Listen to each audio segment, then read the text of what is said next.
Muy buenas y bienvenidos al canal de Multiverso. En este vídeo voy a responder una serie de preguntas que me han estado haciendo pues, a lo largo de los últimos meses respecto a lo que es la impresión 3D en resina. Entonces, pues bueno, he ido recopilando las 10 primeras preguntas que me han hecho y bueno, iré dando mis respuestas o explicaciones. Bueno, ya sabéis, no soy el mayor experto, pero tengo bastante experiencia y creo que puedo opinar con fundamento, al menos en estos temas. Entonces, pues nada, vamos a ir viéndolas y ya está. La primera pregunta sería si se pueden mezclar resinas. Pues bien, las resinas que evidentemente claro que se pueden mezclar. O sea, no solo se pueden mezclar de la misma marca, sino también de marcas diferentes, de colores diferentes, con diferentes propiedades. O sea, hay resinas, por ejemplo, que son resinas elásticas, ¿vale? Que le dan una cierta... O sea, ya de por sí son muy elásticas para hacer cosas gomosas, pero si la mezclas en una pequeña cantidad junto con una resina normal, lo que consigues es darle más elasticidad a la pieza final, ¿vale?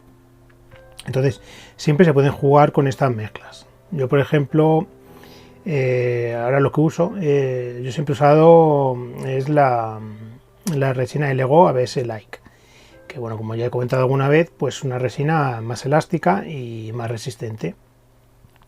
Lo que pasa es que, por ejemplo, yo la mezclo en una pequeña parte con la Anycubic, también del mismo color, ¿vale? Ambas grises. Entonces con esto lo que consigo es que sea un poquito menos resistente. Bajo mi punto de vista, también la ABS Like yo creo que retiene un poquito menos de detalle que las normales. Entonces con esto pues alcanzo un grado óptimo en los dos lados, ¿vale? Aparte de que también te ahorras algo de dinero, porque bueno, la Anycubic es más económica. Es una proporción pequeña, yo le pongo un 25% de Anycubic y un 75% de Lego, así que... Pero vamos, ya os digo, podéis mezclar lo que sea, incluso resina transparente con resina opaca para sacar colores que no tengáis, o yo qué sé, un rosa transparente, si no existiera, o cualquier otra mezcla. El único problema, entre comillas, es que el color resultante pues puede resultar muy feo. Yo algunas veces he mezclado restos de resinas, digo, total, si al final lo voy a pintar, me da igual el color, y siempre acaba con color caca. Mezcla gris de aquí, carne de allá, a lo mejor verde y tal, siempre es color caca. O sea que bueno, eso es lo único malo. Otra pregunta, la segunda pregunta sería, ¿se puede dejar la resina largo tiempo en la cubeta?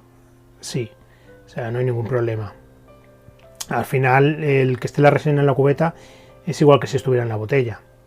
Lo único que hay que tener en cuenta, pues que la resina tiene dos componentes, ¿vale? Y por sedimentación pues se tienden a separar, ¿vale? Uno baja y se queda más abajo que el otro. Entonces, igual que la botella, antes de usarla pues la removéis a conciencia. Si lo dejáis en la cubeta, pues antes de imprimir, si ha pasado tiempo, a ver si acabáis de imprimir y ponéis otra impresión, no hace falta, pero si lleva un par de días, que ya además notáis que puede haber incluso diferencia de color en la resina, por ejemplo en la mía hay una diferencia de color de la mezcla, pues cogéis la espátula, bueno, lo removéis en la misma cubeta y ya está, y no hay ningún problema. Otra pregunta que hay gente que se sorprende, que dice, ¿se puede trabajar con luz natural? Pues yo lo desaconsejaría completamente. O sea, hay gente que me dice, no, es que se me ha endurecido, no estaba haciendo nada y se ha quedado dura. Claro, o sea, al final la luz ultravioleta es como la misma luz que estás curándola en una estación de curado. Si tú tienes la impresora al lado de la ventana, levantas la tapa, como le esté dando la luz del sol, se te va a endurecer la resina. O sea que yo siempre bajo la persiana y trabajo con la luz de la lámpara. Incluso hay alguna resina, por ejemplo la resina verde translúcida de Anycubic, que me da muy mal rollo, porque yo creo que se cura incluso con la luz del flexo que tengo, que es un flexo de estos LED. No es en teoría luz ultravioleta, ¿vale? Y de hecho a la Anycubic, a las otras resinas no les afecta, pero con esta sí me ha pasado de estar con él pues, trabajando de noche, a oscuras, con el flexo dándole, y ver cómo se empezaba a quedar gelatinoso. Entonces, con ese tipo de resina, cuidado. Y con el resto, pues la luz de tu flexo o tu lámpara, que no pasa nada. Pero siempre no usarlo con luz del sol, porque ya sabéis a lo que nos exponemos. La cuarta pregunta sería, ¿hay que vaciar la cubeta tras cada impresión? Pues bueno, como os acabo de decir hace un ratito, no es necesario. O sea, por la propia resina no hace falta, porque la tienes ahí. El problema, yo lo que siempre hago es, cuando termino de imprimir, paso la espátula por el FEP, despacito, suavemente, para notar si se ha quedado algo sólido pegado al FEP, ¿vale? Pues se nota, en el momento en que lo pases, si hay algo pegado, vas a notar que se queda trancado. En el momento en que haya algo pegado, ya automáticamente toca vaciarla y limpiar, quitar todos los restos del FEP. Otra cosa, si veis que al hacer la impresión, pues al menos yo ahí siempre lo hago también, si veo fallos, o sea, fallos de soporte o algo así chungo, pues suelo limpiarlo por si acaso. En caso de que vea que ha salido todo bien, ya os digo, una pasadita rápida con la paleta, si no hay nada, puedo seguir imprimiendo. ¿Por qué hacemos esto? Porque como quede cualquier residuo sólido en el FEP, eso ya sabéis que es una pliculilla de plástico. Entonces, en cuanto cuando tú pongas a imprimir otra, te baja la cama y hay un trocito de plástico, lo va a empujar hacia abajo. Y como es plástico duro, lo más normal es que te cruja y rompa el cristal, las impresoras que llevan un vidrio protector, o se cargue directamente en la pantalla. Por ejemplo, en la Frozen Sonic 4K que tengo yo, esa no lleva un vidrio protector sobre la pantalla. Y entonces, como ahí pilles una china, te perfora el FEP, que bueno, al final es lo de menos porque eso no es caro, pero te cargas la pantalla o te cargas el cristal. Entonces, en ese caso, siempre limpiar. Otra pregunta, ¿por qué se me descuelgan los soportes de la cama? Vale. Eso pasa porque no hay suficiente adhesión. Entonces, lo que hay que hacer siempre es, en ese caso, puede pasar que no esté bien calibrada, ¿vale? Si no está bien calibrada, pues la vuelves a calibrar. Pero aún así hay veces que aunque esté bien calibrada, se descuelga, ¿vale?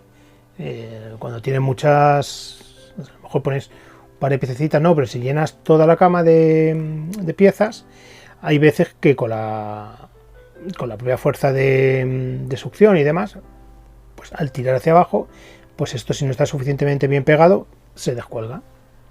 Entonces, ¿qué podemos hacer ahí? Pues aumentar el tiempo de exposición de las primeras capas, ¿vale? Ahí siempre, creo que lo que se recomendaba es, bueno, creo que eran 10 veces el tiempo de las capas normales, pero bueno, eso es muy variable. Yo, por ejemplo, he usado 8 segundos por capa en la primera Mars, y ahí creo que tenía 55 o 60, y en la Sonic no sé si tengo 20. Bueno, os lo digo, que lo tengo aquí.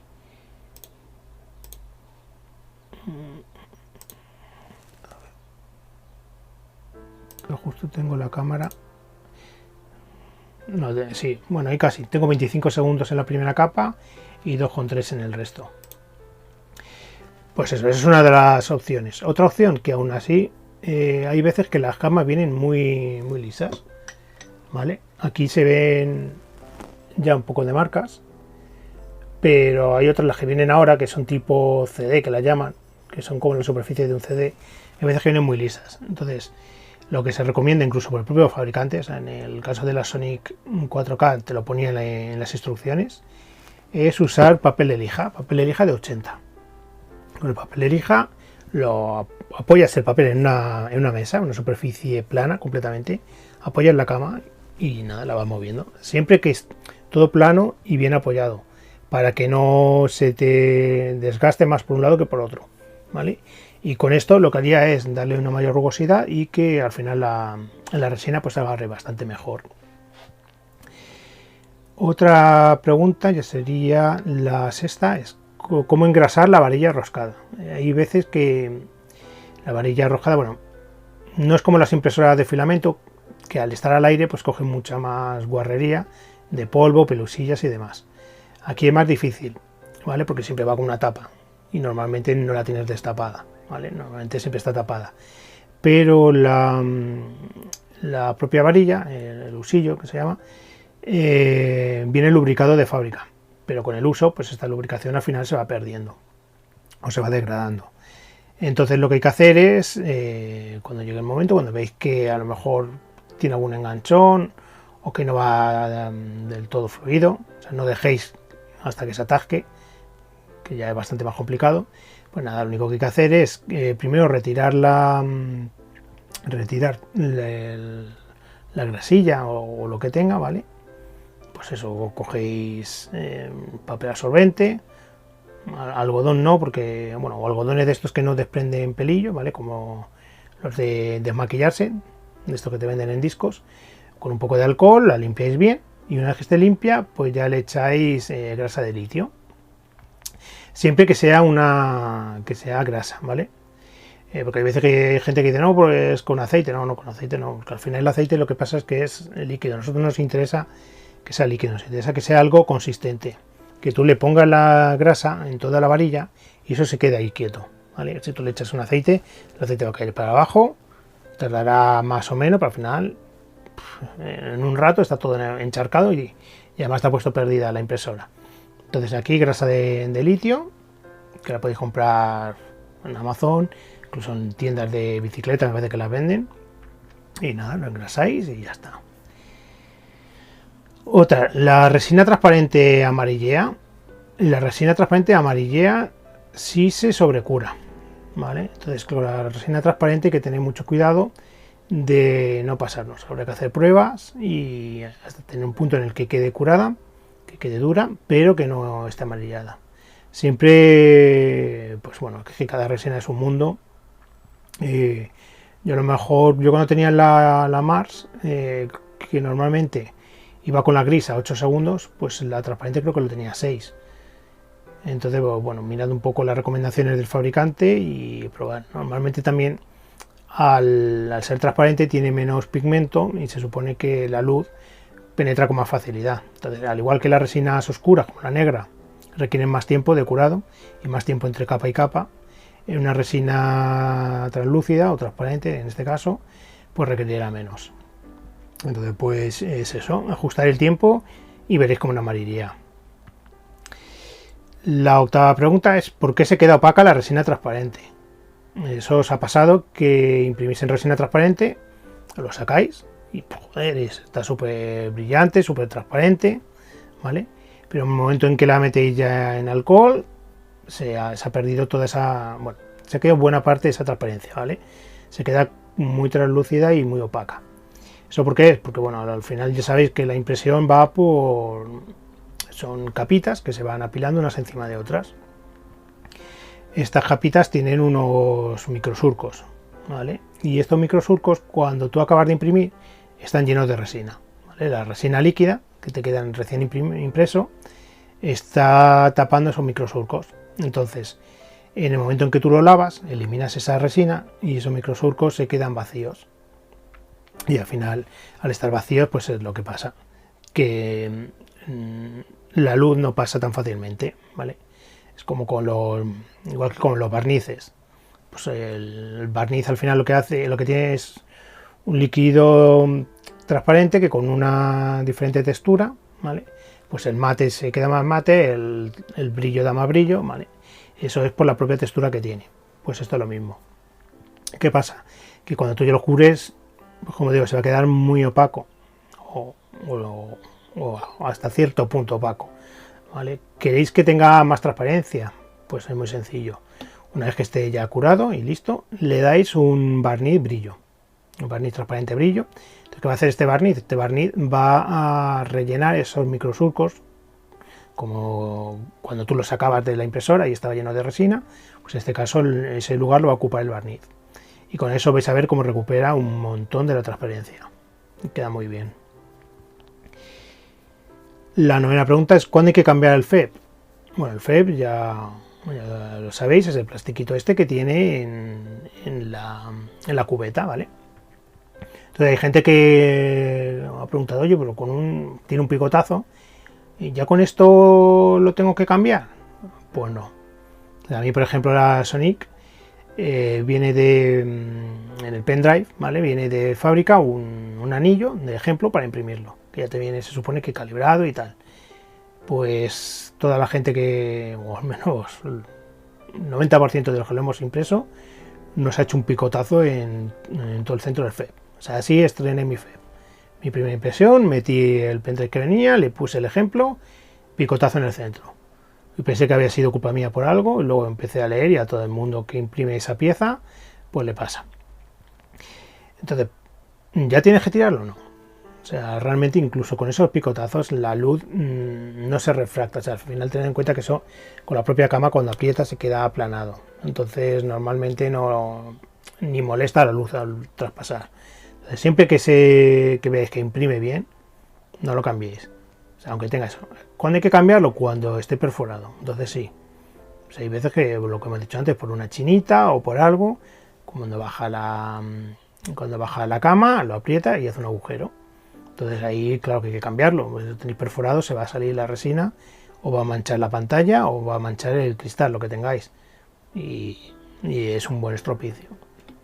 Entonces en ese caso, pues sí que os diría que lo cambiaréis. Pero si tiene, pues ya os digo, abollones, picotazos y demás, pero no está perforado, siempre y cuando imprima bien, porque hay veces que ahí ya veis que no imprima bien, o que por lo que sea se descuelgue o no vayan los soportes, pues lo cambiáis. Pero si no, yo no lo tocaría. O sea, los FEP tienen bastante más vida útil de la que mucha gente piensa.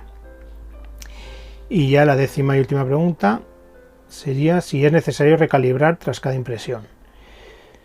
Pues no, yo al principio lo hacía.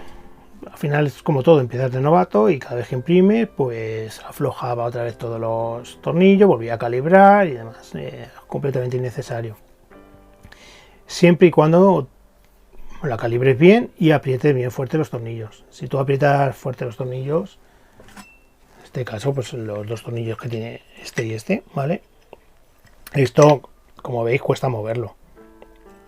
Entonces, si está bien fuerte, hay que hacer mucho el bruto para que se descalibre. Evidentemente, si se descalibra, pues toca calibrarlo, pero si no, yo, vamos, no recalibro la Sonic. Desde que la compré, la he recalibrado una vez y fue por una cagada mía que rompí una pieza del sensor. Y claro, la tuve que pegar con superglue. Entonces ya no quedaba completamente recta. Es el sensor que te detecta cuando está la cama abajo, ¿vale? Entonces, como había una ligera inclinación, dije, mira, recalibre, no vaya a ser que suba, baje más y reviente la pantalla, porque como digo, no tiene cristal. Pero lo normal es que no os haga falta. Eso sí, ya os digo, siempre hay que tener cuidado en el quitar las piezas. Si tú coges las piezas, agarras de aquí y empiezas a hacer aquí el bestia, pues al final, claro que se te va a mover y lo vas a descalibrar. Entonces, siempre intentar cogerlo de la misma cama, ¿vale? De la base, para que no hagáis fuerza sobre el tornillo, los tornillos que están aquí. Y lo que he dicho siempre, de quitar las piezas con rasqueta, ¿vale? La metéis por abajo o con el cúter este ancho que tengo, bueno, que es lo que uso siempre. Al principio usaba esto hasta que encontré un cúter en condiciones, porque los otros del chino hasta que encontré este metálico se derretía el plástico con el propio alcohol. Entonces, pues nada, le meto. Si es algo muy grande, pues le meto un poco la punta, lo separo por aquí y ya meto esta rasqueta y con esto sale todo del tirón. Siempre igual, intentad apoyar contra algo para a la hora de hacer la fuerza que sea sobre la propia cama, nunca agarrado de aquí, ¿vale? Sino que aquí apoyáis sobre una mesa y hacéis la fuerza aquí, siempre aquí, y esto lo dejáis al aire, entonces no se tendría que descalibrar para nada. Y bueno, estas han sido las 10 primeras preguntas que me han hecho, que bueno, pues cualquier duda que tengáis de lo que he dicho, o que necesitéis una explicación mejor o algo que no hayáis entendido, que no me haya explicado yo bien, o que creáis que no es correcto lo que estoy diciendo, pues nada, ponedme un comentario y lo hablamos. Y si tenéis cualquier otra pregunta, pues lo mismo, ponedme comentarios y haré otro vídeo con más preguntas y respuestas. Estas al final me las hicieron casi todas por WhatsApp y demás. Y a veces, pues, como habrá algún privado, me pregunta alguien en los grupos en los que estoy, pues yo doy estas respuestas y aprovecho para apuntármelas y hacerlo también aquí en el canal. Así que, pues nada, lo dicho, cualquier cosa, me ponéis aquí un mensajito y lo vemos. Y nada, esto es todo por hoy. Hasta pronto.